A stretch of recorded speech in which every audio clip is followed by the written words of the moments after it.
right. Hello, folks. Welcome to the 12th episode now of the Hawks Watch podcast. This is your host, James Arnold. I am coming to you here on almost the anniversary of this podcast. First episode was on June 17th, 2024. Today it is June the 10th, 2025. So almost 1 year that I've been doing this podcast, and I just want to take a moment. Thank you to everyone that's listened, and especially everyone that's coming back and listening to each episode. Really appreciate that. I've enjoyed doing it, and hopefully you've enjoyed listening as well. To any new listeners as well, just to kind of give you an idea of what this podcast is all about. So we do an episode, or I should say for now at least, I do an episode, once a month. I try to keep them around 30 minutes. I, take a look back at what's happened since the last episode with the Hawks, and what's happening currently and what's going to be happening that we're looking forward to in the near future. So I cover that. I sprinkle in here and there a little bit of my analysis and perspective, as I do follow the team quite closely. I'm not a reporter or anything, but I follow a lot of the reporters, listen to a lot of talk around the Hawks, and do my own diligence. And so hopefully you enjoy my perspective. And again, it's really a place where you can come, take 30 minutes out of your month and get an entire update around what's happening and what's going to be happening with the Hawks. So that is what we are doing again today. Obviously the season ended. We'll take a look at that. The front office shakeup that has happened. We'll also take a look as the NBA draft is coming up here in about 2 weeks. Take a look at the draft prospects that the Hawks could be looking at, and what guys I want them to take a look at. And we'll also do a shorter preview around free agency and the off season. So that's the three big topics for today. And without further ado, I'm going to play the music and hope you enjoy listening.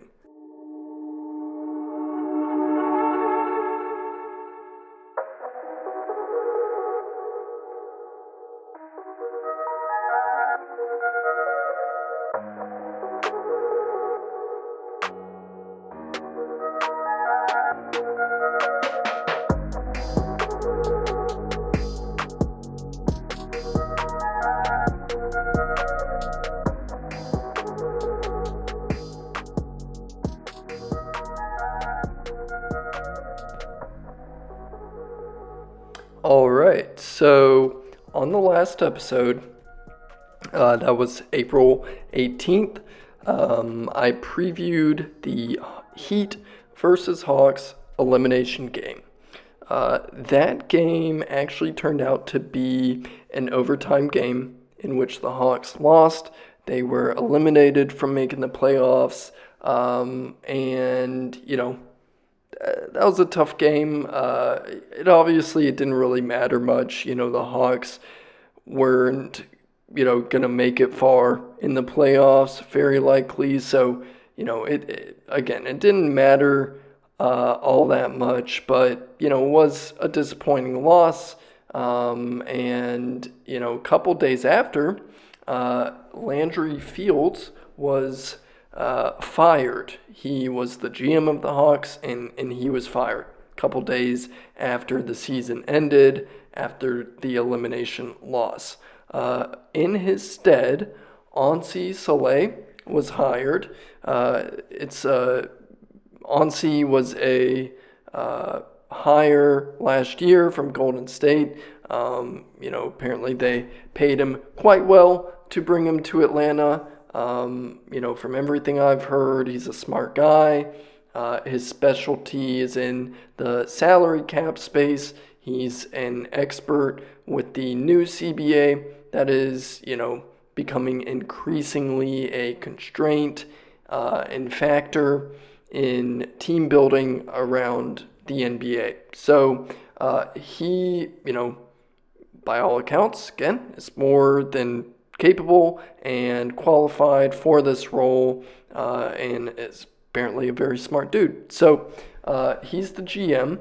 Along with that announcement, it was a little bit comical, but the Hawks kind of announced they would be looking for a high-profile, big-name guy to bring in as president of basketball operations, which is a position that would be above Onsi, the new GM.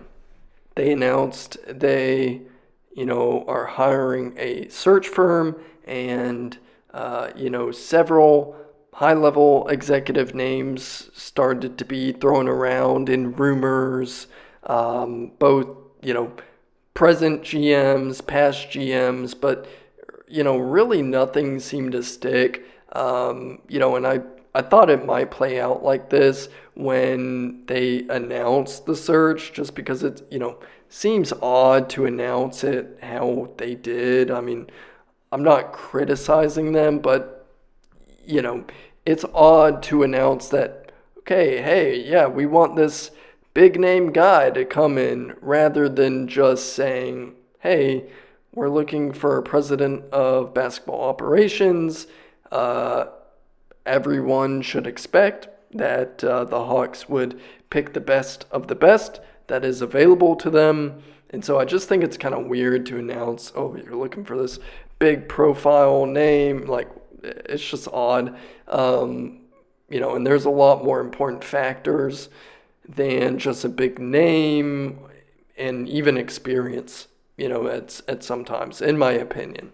What was clear is, it seemed they wanted some experience around Onsi, since Onsi has never done the number one job before, even though, he is more than qualified from everything that I've heard. After the announcement and the initial budge, it was then quiet for several weeks, but just yesterday, the Hawks announced 2 more hires to the front office. They announced they're hiring Pelicans GM Bryson Graham to be the team's senior vice president of basketball operations. They also announced they're going to be hiring 76ers executive Peter Dinwiddie as the senior vice president of strategy and analytics. So, those 2 guys, again, Bryson Graham, Peter Dinwiddie, they're probably names that most people listening to this podcast have probably not heard. But I do personally think these are significant and positive moves for the Hawks. From what I've heard, Bryson Graham was the main draft guy in the Pelicans organization in recent years. He's, apparently played an instrumental role in, finding a lot of these picks in the middle of the draft that, worked out a lot better than most would expect. Like Trey Murphy fell to the Pelicans. They grabbed him. Najee Marshall, even Dyson Daniels, who's now a part of the Hawks. He was drafted by the Pelicans. Herb Jones was another guy that he found. Jose Alvarado from Georgia Tech, another guy, and the list goes on. So, needless to say, for Onsi, who is a new GM, it's huge to bring in, this other GM that's, been a scout guy, talent evaluator. It's just good to have, that right before the Hawks are making 2 first-round selections here in a couple weeks in the draft. So, Uh, definitely good to bring him in for the experience and the talent that he has for scouting and evaluating, players in the draft. They also hired the other guys. Peter Dinwiddie apparently also has a great reputation around the league. And it really seems like the Hawks have surrounded the new GM Onsi with real high level experience, which was seemingly their objective with the president of basketball operations search and role. It seems their hires were about as good as an outcome as you could ask for. So, I'm happy with those two hires. I don't know if they're, still going to hire a guy above Onsi to the president of basketball operations role, but I mean, with the draft coming up in 2 weeks, it doesn't seem very likely. And, these two hires do seem like that kind of fills the, uh, fills the hole or, meets the objective of what the Hawks wanted out of the president of basketball operations role, which seems, like what they wanted was just someone to help Onsi, to have, someone to bounce ideas off of, as, these are guys that have real experience and, talent in and of themselves. So I think they're good additions to the front office. Probably not something I'm going to speak much more on in the future, but wanted to, give that, as I did think it was, truly a significant positive outcome. So let's move on to the draft. So the Hawks have picks 13 and 22 in the upcoming draft. The draft is in 15 days on the 25th. And what they do now is actually do first round on one day, and then they wait and do second round on the second day. So I guess it's the 25th through the 26th. But either way, both of the Hawks picks that they have right now are on the 25th in 15 days here. So there is a lot of guys that the Hawks could be evaluating here, just between, picks number 13 and 22. There's probably a list of 30 guys that they're looking at. So I'm just going to cover a few that I think are going to be there at each pick, or are potentially going to be there. Okay, at number 13, starting with Derek Queen. He is a center, really offensively skilled. He has defensive questions, and he's like a hub type of center. Really skilled offensively. Actually struggles with his shot a little bit though, so he's more of a shot creator type center. A lot of people think he has really high upside, but due to his physical limitations and, awkward build, I would say, he's a guy that could potentially drop down to 13, even though, a lot of people have him top 5 on the board. So if he falls to the Hawks, it's, I don't think he's going to fill this year the backup center role, but, he could be a guy that you just have to take at that point, as he's likely at 13 the best player that is available to you, even if he's not, the perfect fit with your team right now in the direction. Like, he might be a guy that they just have to take, and because that provides the most value. Another guy that might not be there, but is right in that range is Carter Bryant. He's 6'9" forward who is, really, really good defensively, has a lot of athletic ability, shot 39% from three in college.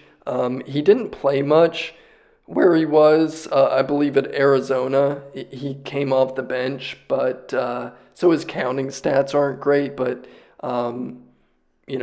his metrics, advanced stats, I would say, look really good. He has, again, the athleticism that you would want. He's, big, physical, can shoot.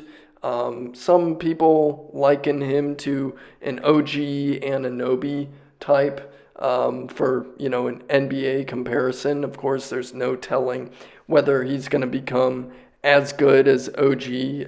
OG's a really, really good player in this league. So, no telling, what he's going to become. You can't exactly predict that, but he has the tools, the defensive ability, the shooting to be a really good 3-and-D player in this league. He can guard on the perimeter even, moves his feet laterally really well. So he'd be interesting for the Hawks, as a team that, like every team, needs a little bit more forward depth and will always take a 6'9", 3-and-D type guy. So he'd be a really interesting pick at number 13.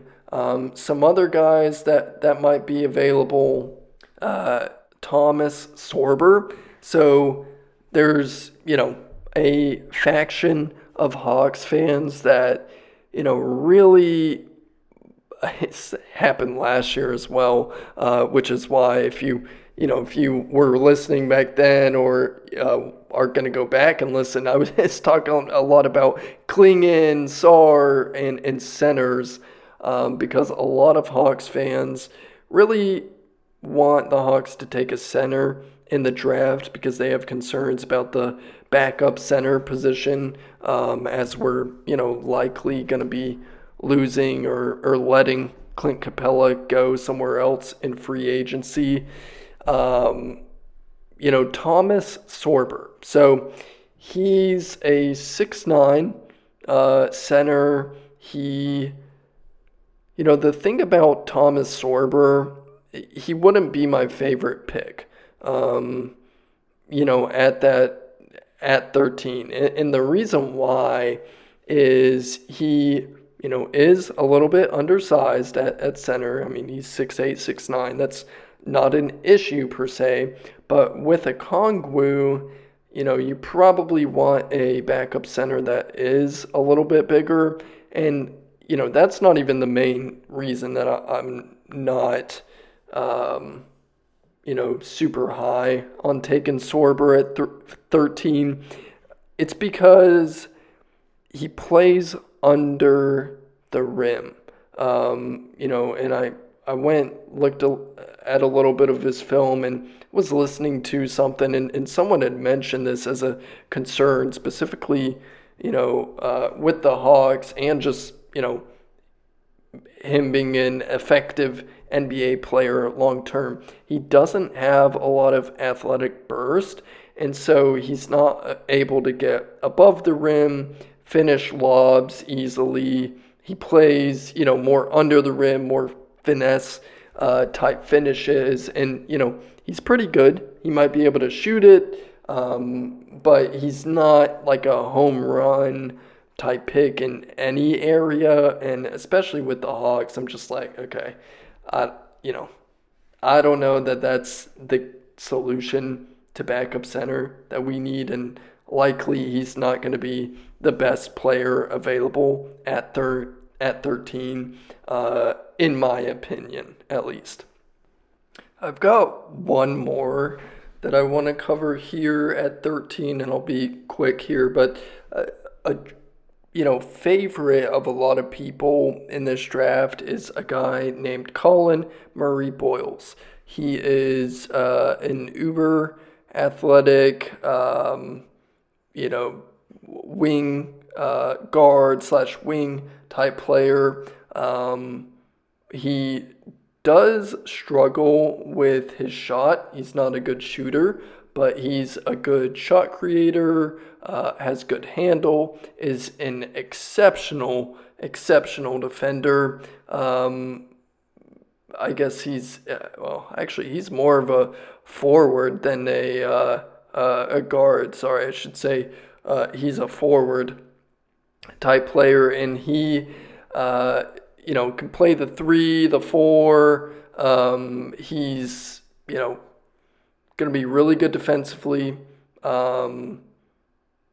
He's similar to Jalen Johnson in how, he's super athletic. He can pass. He can dribble a little bit. Again, the question for him is really the shot. So in that regard, he's not, a perfect fit with the Hawks, as, shooting is one of the areas in which the Hawks need, they're lacking in shooting a little bit.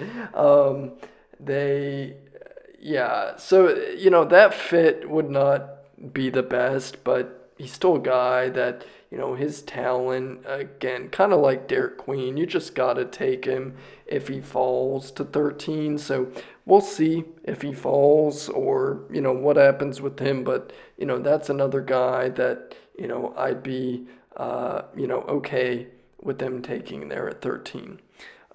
Moving on to pick 22, there's actually so many guys in this draft that are, similar in talent level that a lot of people at 13 could also potentially be there at 22. So a guy that goes, all across the board from lottery to late first round is a guy named Jace Richardson.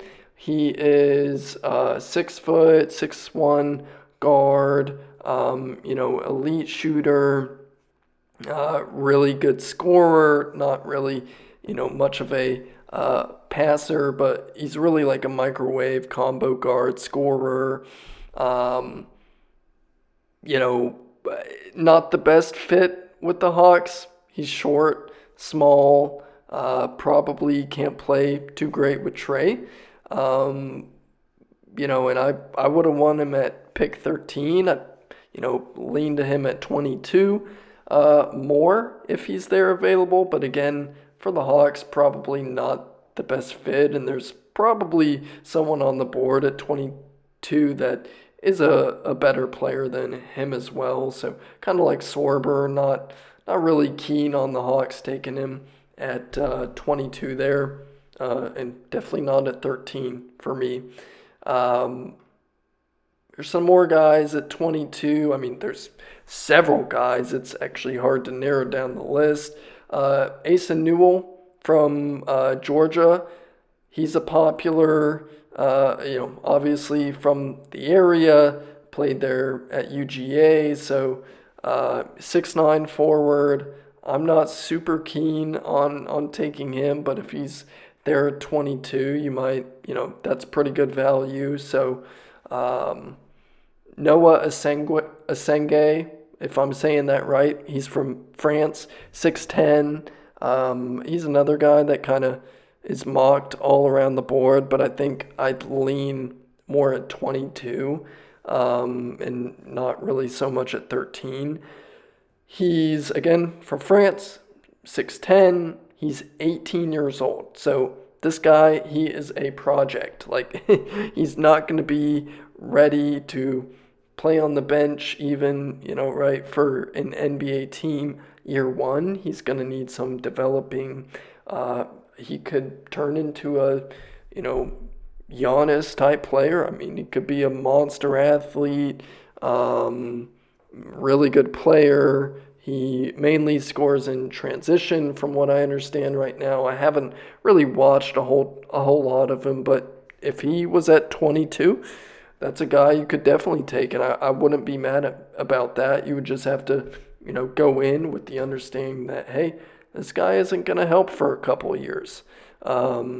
So another guy that's similar to that, I think he's more ready to play than Noah Sengue, however you say it. Apologies, Noah.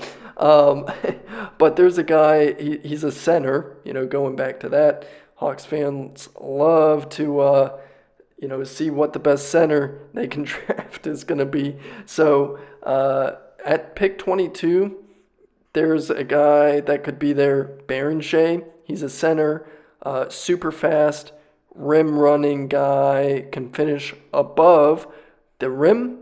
He would be catching lobs from Trey, Jalen, with ease, 7'4" wingspan, 6'11" guy, also from France. He's also 18, so he's going to be a bit of a project as well. Going to take some time, but elite rim protector, versatile defensively, super fast. So I think he would be a really, really intriguing to pick at 22. So I would definitely consider him if he's there. Another guy, this guy, he's been moving up the boards like crazy. Like apparently this is a guy that, months ago, I mean, he wasn't even, in draft talk. But Cedric Coward, he's from Washington State, 6'5" guard, elite shooter. He's a guy that, you could just slot in and, have him shooting threes. He's going to be a super, plug and play type guy, which may be, part of why he's rising so fast. But, I haven't watched film, but everyone, is saying he's a really good player, ready to go. So, at pick 22, definitely could consider taking him. Wouldn't be mad at that. Some other guys, I'll just mention names. Rasheer Fleming, not too keen on taking him. Walter Clayton, again, small guard, good 3-point shooter, just not someone that I'm looking to put next to Trae Young. And, I honestly think he should be late first round or early second round. I think it's a little too high to pick him at 22. I don't think the upside is there for him. But yeah, I'm gonna, that's mainly the guys I wanted to talk about. I know that was, a lot of names, but hopefully, you got something out of that. Those are the names, on draft night that I would be looking for. Most of those guys, the Hawks could certainly draft. So we shall see. I have a couple, my favorites. I would say, again, Carter Bryant, Shea, I think would be really interesting. Colin Murray Boyles, although not the best fit, it'd be cool if he was able to drop 213. I think Carter Bryant is a guy that's realistically going to be there. I would definitely pick him. And then Derek Queen, again, not a guy that I love to fit, but I mean, if he falls to 13, you just kind of got to take him if he's best player available there. So that's the draft. That's what I'm seeing. That's what I'm hearing.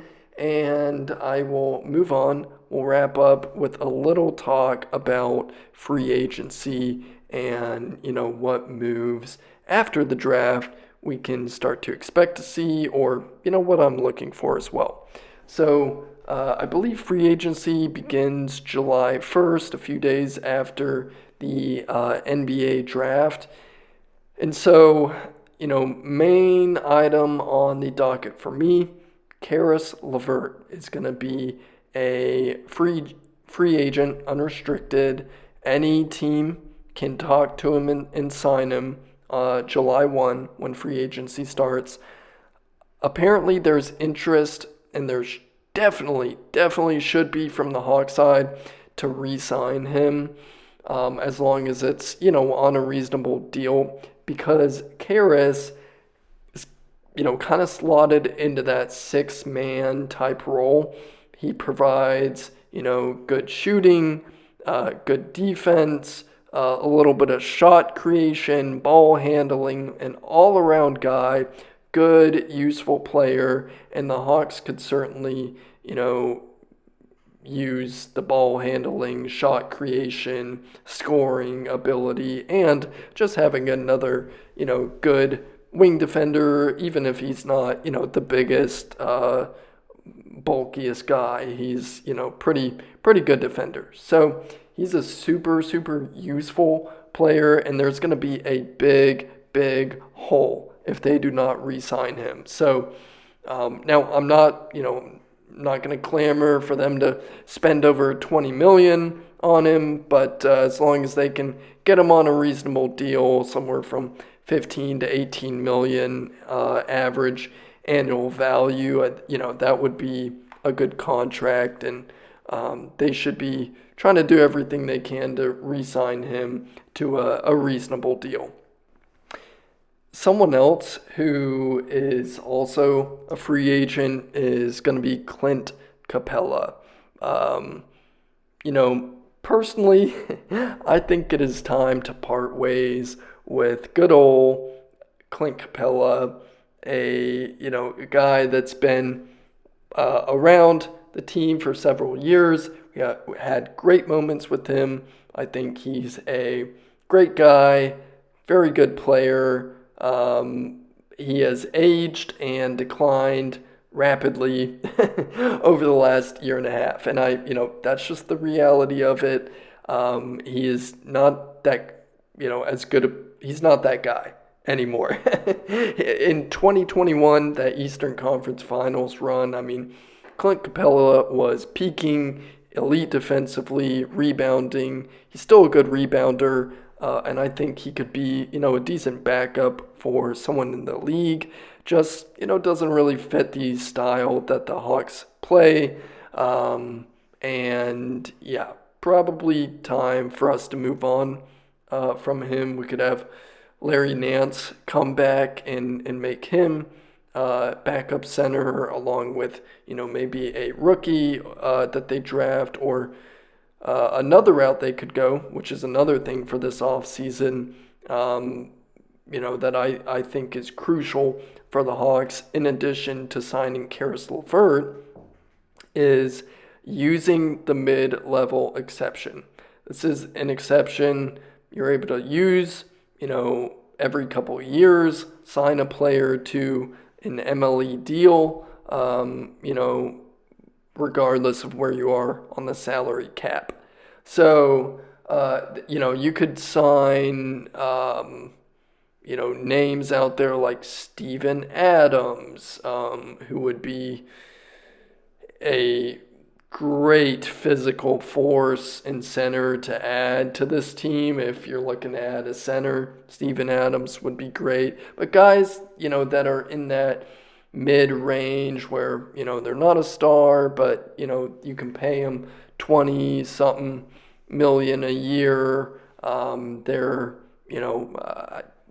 put them in that DeAndre Hunter type category, potentially. Maybe even, you could get some better players than DeAndre likely on the MLE. So they should definitely use that. Definitely re-sign Karis LeVert if they're able to a reasonable deal. Use the draft picks well. And, hey, you've got a really solid team there. They've already got some depth. I'm sure there's going to be other moves, but for now, I'll leave you with that on the a little taste of a free agency primer, I should say. So, yeah, that's what we can expect there. That's what I'm looking for, and hopefully, you've enjoyed this episode. Again, going over, some draft guys, the front office shakeup, and a little look ahead to free agency. So, without further ado, I'll let the music roll. I appreciate everyone for listening. You can follow me on Hawks Watch Pod on Instagram, and then Hawks Watch 99 on Twitter, where I'm always, tweeting out, my perspectives and analysis on what's going on with the Hawks. So follow me there if you're interested. And again, thank you everyone for listening. You guys have a great night or day, afternoon, morning, whenever you're listening to it. You guys take care.